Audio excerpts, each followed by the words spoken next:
الحمدللہ وحدہ لا شریک لہ والصلاة والسلام علی من لا نبی بعدہ۔ قربانی اہم عبادت ہے، اس کی شرائط اور آداب کا خیال کریں اور اپنی قربانی کو ضائع ہونے سے بچائیں۔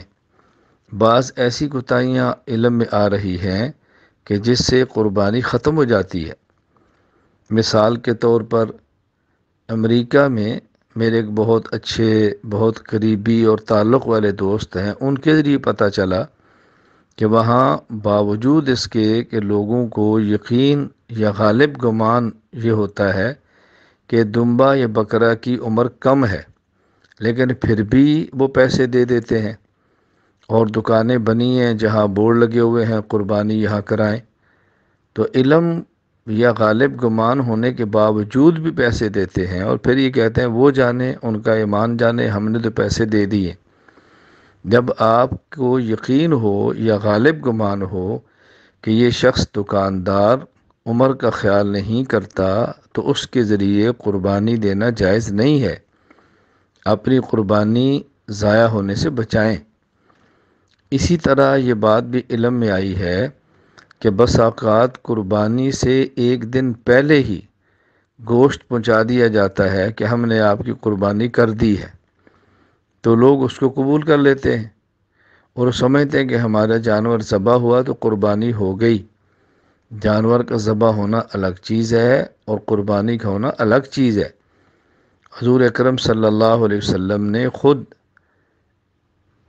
عید الاضحیٰ کو خطبہ دیا اور آپ نے مسئلہ سمجھایا کہ جس شخص نے نماز عید پڑھی اور پھر جانور ذبح کیا تو اس نے ہمارے طریقے کے مطابق قربانی دی، اور جس شخص نے نماز سے پہلے ہی جانور ذبح کر لیا تو اس نے ہمارے طریقے کے مطابق قربانی نہیں دی، بلکہ اس نے گوشت تھا جو جانور کو ذبح کر کے کھا لیا ہے، اس کا قربانی سے تعلق نہیں ہے۔ یہ ان لوگوں کے لیے ہے جہاں عید کی نماز واجب ہے اور لوگ نماز عید سے پہلے جانور ذبح کر لیں تو قربانی نہیں ہوتی۔ اب آپ اندازہ فرمائیں کہ قربانی کے دن جن پر قربانی واجب ہو، اگر وہ عید کی نماز سے پہلے ہی جانور ذبح کریں تو قربانی ادا نہیں ہوتی، اور اگر 10 ذی الحج سے ہی پہلے جانور ذبح کر لیا جائے تو قربانی کیسے ہوگی؟ اس کا بہت زیادہ خیال فرمائیں۔